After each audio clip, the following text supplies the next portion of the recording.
আচ্ছা, দেখো এখানে কি বলছে, ম্যাক্সিমাম টার্ম জিজ্ঞেস করা হচ্ছে, maximum term of the maximum term of a member of the Rajya Sabha. আচ্ছা দেখো এখানে কিন্তু এটা মনে রাখো, রাজ্যসভা পার্মানেন্ট হাউস, রাজ্যসভাকে ডিসলিউশন করা যায় না, এটা একটা পার্মানেন্ট হাউস। কিন্তু যারা মেম্বার অফ দ্য রাজ্যসভা, যারা মেম্বার, তাদের তো একটা টার্ম থাকবে, তো সেইটা জিজ্ঞেস করছে maximum term of a member of the Rajya Sabha. ঠিক আছে, তো ম্যাক্সিমাম টার্ম যেটা সেটা হচ্ছে তোমার 6 বছর, তাই তো, এটা হচ্ছে 6 বছর। কিন্তু যদি অ্যাজ এ হোল রাজ্যসভার কথা বলা হয়, তো রাজ্যসভা কিন্তু ডিসলিউশন হয় না, এটা মাথায় রাখবে, এটা একটা পার্মানেন্ট হাউস। ঠিক আছে, কিন্তু যদি মেম্বারদের ম্যাক্সিমাম টার্ম কত জিজ্ঞেস করা হয় রাজ্যসভার মেম্বারদের, তাহলে সেটা হচ্ছে 6 বছর। আচ্ছা, এই যে আমি বলছি বারবার যে এটা পার্মানেন্ট হাউস, এটা ডিসলিউশন হয় না, তাহলে আমি তো আবার বলছি যে টার্ম 6 বছর। তাহলে টার্ম যদি 6 বছর হয়, তাহলে তো সব মেম্বার কোনো একটা দিন রিটায়ার করে যাবে। তাহলে কি করে এটা পার্মানেন্ট হাউস থাকলো? সেটা এইভাবে থাকলো যে প্রত্যেক 2 বছরে, এভরি 2 ইয়ারে, প্রত্যেক 2 বছরে কি হয়, 1/3 member, 1/3 of the total member retire করে যায়, তাই তো। এইভাবে এর permanent nature of the Rajya Sabha এটা বজায় থাকে। প্রত্যেক 2 বছরে 1/3 করে তোমার এদের টার্মটা শেষ হয়ে যায়, এবং তারপর আবার নতুন ইলেকশন হয়ে ইলেক্টেড হয় নতুন ভাবে। তো এই যাদের টার্ম শেষ হয়ে যাচ্ছে, এই মেম্বারদের, তারা কিন্তু আবার রিইলেক্ট হয়ে আসতে পারেন। ঠিক আছে, তারা আবার ইলেক্ট হয়ে যতবার খুশি আসতে পারেন, এটার কোনো লিমিটেশন নেই।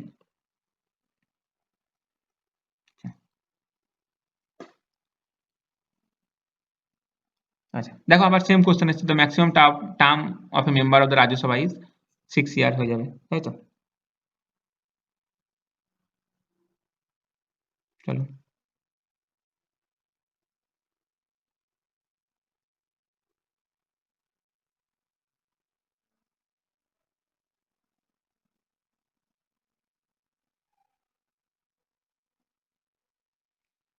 আচ্ছা দেখো এই কোশ্চেনটা কি বলছে, to be granted the status of official opposition in a legislature a political party must have.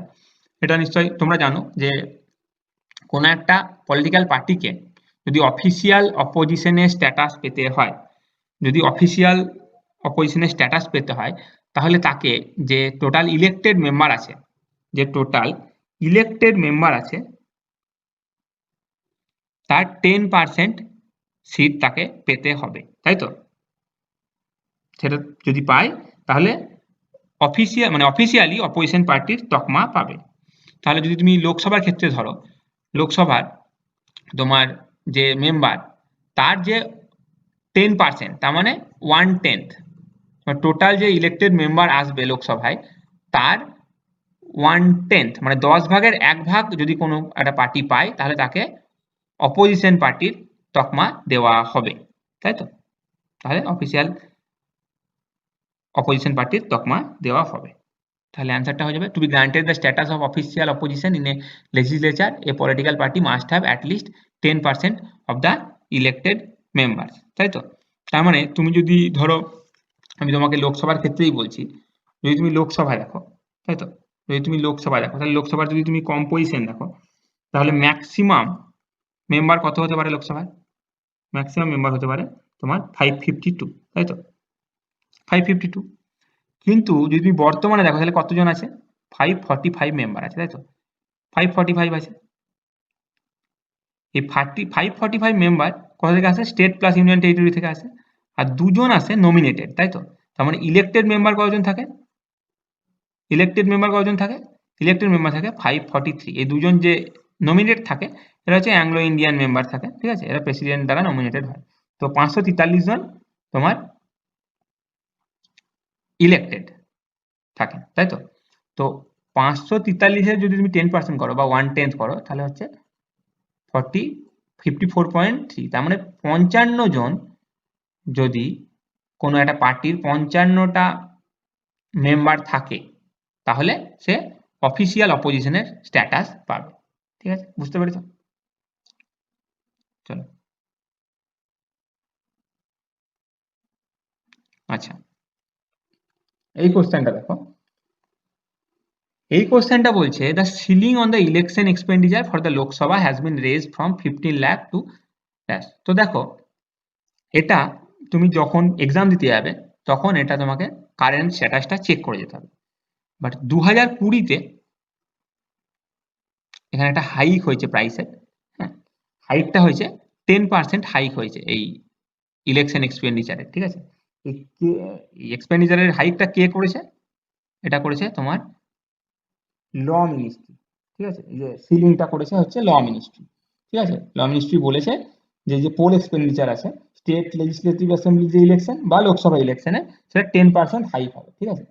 এটা কার রেকমেন্ডেশনে করেছে? এটা ইলেকশন কমিশন অফ ইন্ডিয়া রেকমেন্ডেশনে, ঠিক আছে, করেছে, ল মিনিস্ট্রি হাইক করেছে। তো এই যে হাইক যেটা, এটা এবার যদি কত হয়েছে এখন, যে সিলিংটা কত, ম্যাক্সিমাম লিমিটটা কত হয়েছে, তো এটার জন্য আমি তোমাকে বলে রাখি যে এটা স্টেট টু স্টেট কিন্তু ভ্যারি করে যাবে। তার মানে ধরো যদি বড় বড় স্টেট আছে, ঠিক আছে, যেমন ধরো তোমার বিহার, ইউপি, তামিলনাড়ু, এইগুলোতে যখন তুমি স্টেট লেজিসলেটিভ অ্যাসেম্বলি ইলেকশন হবে, তাহলে স্টেট লেজিসলেটিভ অ্যাসেম্বলি যখন ইলেকশন হবে, সেক্ষেত্রে এটা তোমার আগে ছিল হচ্ছে 28 লাখ, এবার আমি কত বললাম, 10% হাইক হয়েছে। 28 লাখে 10% মানে 2.8 লাখ, তার মানে হচ্ছে এখন লিমিটটা হচ্ছে 30.8 লাখ বড় বড় স্টেটের ক্ষেত্রে।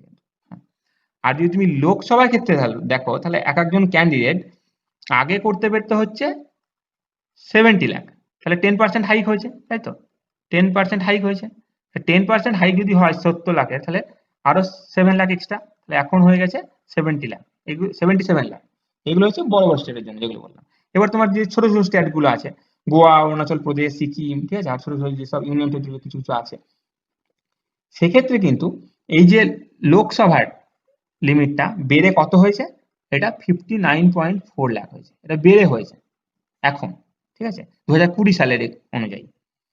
আর যদি স্টেট লেজিসলেটিভ অ্যাসেম্বলি বলো, স্টেটের ক্ষেত্রে বলো, স্টেট লেজিসলেটিভ অ্যাসেম্বলি, সেটা হয়েছে এখন 22 লাখ। আমি আবারও বলছি যে আচ্ছা, এটা লাস্ট টাইম তোমার বেড়েছিল হচ্ছে 2014 সালে লোকসভা ভোটের আগে, তো আবার বেড়েছে 2020 সালে। বাট এটা যখন তুমি এক্সাম দিতে যাবে তার আগে সবসময় একবার কারেন্ট স্ট্যাটাসটা আরেকবার চেক করে নেবে, ঠিক আছে। এটা তোমার 2004-এ এসেছিল, তো এই তার অ্যান্সার দেখে লাভ নেই আমার, আমি তোমাকে জাস্ট বলে দিলাম, জাস্ট এক্সামের আগে একবার চেক করে নেবে। আচ্ছা, দেখো, the total strength of the Rajya Sabha cannot exceed, তার মানে ম্যাক্সিমাম স্ট্রেংথ রাজ্যসভার সেটা আমাকে কত হবে জিজ্ঞেস করছে, তাই তো।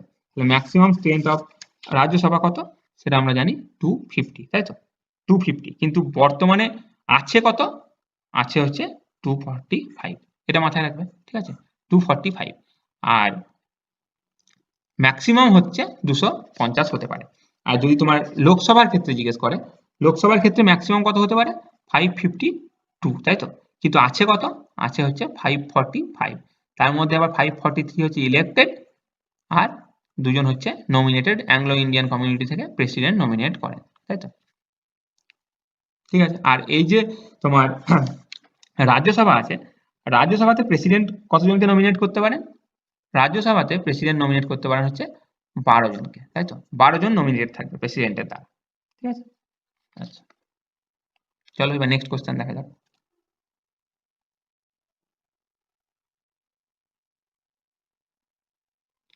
দেখো, Rajya Sabha is presided over by the, আচ্ছা, এটা যখন আমরা এক্সিকিউটিভ পড়েছিলাম, ডব্লিউবিসিএস প্রিলিমস এর কোশ্চেন নিয়ে আলোচনা করছিলাম, দ্য এক্সিকিউটিভ এর যখন চ্যাপ্টারটা নিয়ে করছিলাম, তখন আমরা পড়েছি যে যিনি আমাদের ভাইস প্রেসিডেন্ট অফ ইন্ডিয়া হন, উনি হচ্ছেন x officio chairman of Rajya Sabha, তাই তো, এক্স অফিসিও চেয়ারম্যান উনি অফ রাজ্যসভা। তার মানে রাজ্যসভা ইজ প্রেসাইডেড ওভার বাই কি হবে, ভাইস প্রেসিডেন্ট। ভাইস প্রেসিডেন্ট হচ্ছেন এক্স অফিসিও চেয়ারম্যান, তার মানে পদাধিকার বলে উনি হচ্ছেন রাজ্যসভার কে উনি প্রিসাইড করেন, তাই তো। উনি রাজ্যসভার বলতে পারো তুমি প্রিসাইডিং অফিসার বা চেয়ারম্যান বলতে পারো। তাহলে রাজ্যসভার চেয়ারম্যান হচ্ছেন ভাইস প্রেসিডেন্ট অফ ইন্ডিয়া, এটা আমরা আগেও আলোচনা করেছি। আচ্ছা, এই যে এটা কি বলছে দেখো, এই যে minimum as an Indian citizen two B elected for Lok Sabha, তার মানে লোকসভায় একজন ইলেক্টেড হতে গেলে তার মিনিমাম এজ কত হতে হবে, তাই তো? তার মানে হচ্ছে এটা তোমাকে কোয়ালিফিকেশন গুলো জানতে হবে, তাই তো? কোয়ালিফিকেশন গুলো জানতে হবে। তাহলে কোয়ালিফিকেশন গুলো কি? দেখো, তুমি যদি মেম্বার অফ পার্লামেন্ট হতে হয়, প্রথমে তুমি রাজ্যসভা না লোকসভা সেটা ভুলে যাও, তুমি দুটোর ক্ষেত্রেই ধরো যে তুমি মেম্বার অফ দ্য পার্লামেন্ট হতে চাও, তাহলে তোমার কি কি কোয়ালিফিকেশন লাগবে? প্রথমেই যে কোয়ালিফিকেশন লাগবে সেটা হচ্ছে, বুঝতে পারছো, তোমাকে সিটিজেন অফ ইন্ডিয়া হতে হবে, ঠিক আছে?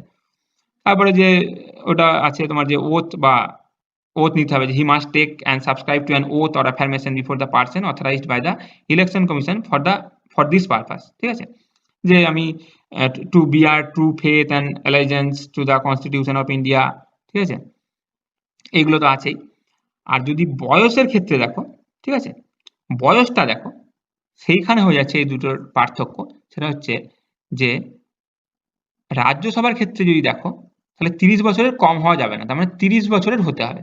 হ্যাঁ, তুমি যদি ইলেক্টেড হতে চাও রাজ্যসভার মেম্বার হিসাবে। আর যদি লোকসভার ক্ষেত্রে হয়, তাহলে এটা হচ্ছে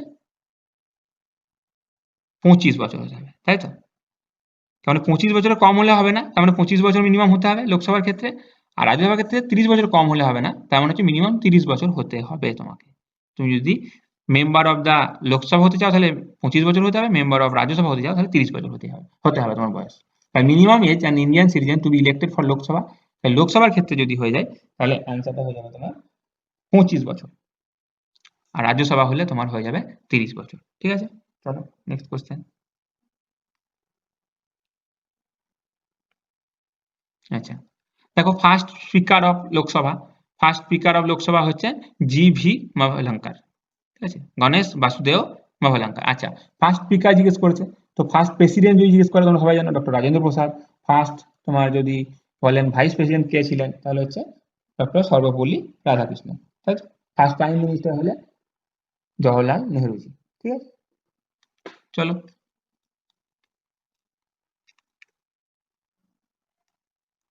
আচ্ছা, এবার দেখো কি কোশ্চেন আছে।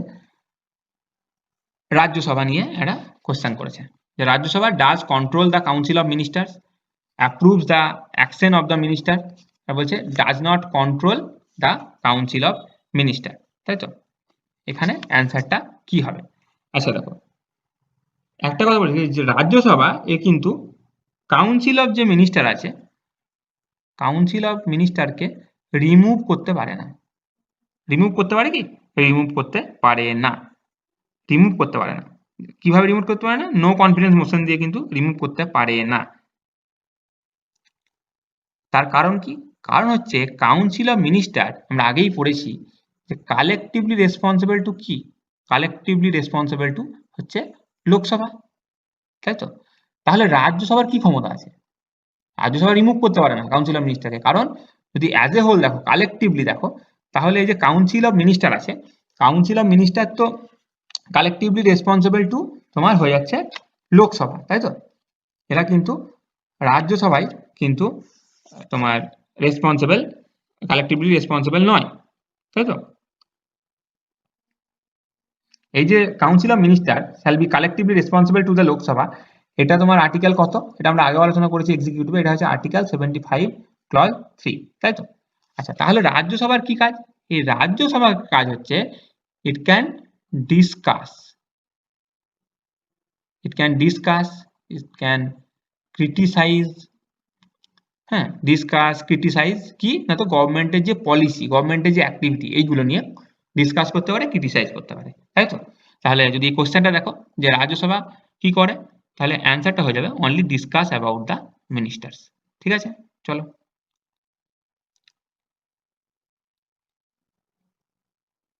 আচ্ছা, হু প্রিসাইডস ওভার দ্য রাজ্যসভা, এটা আমরা আগেও করলাম যে vice president is the x officio chairman of the Rajya Sabha, তার মানে অ্যান্সারটা হয়ে যাবে ভাইস প্রেসিডেন্ট, ঠিক আছে?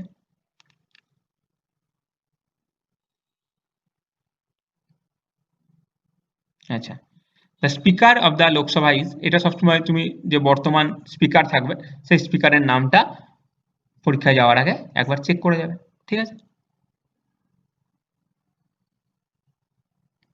আচ্ছা, which one of the following statements correctly describes a hung parliament? Hang পার্লামেন্টের মানে কি?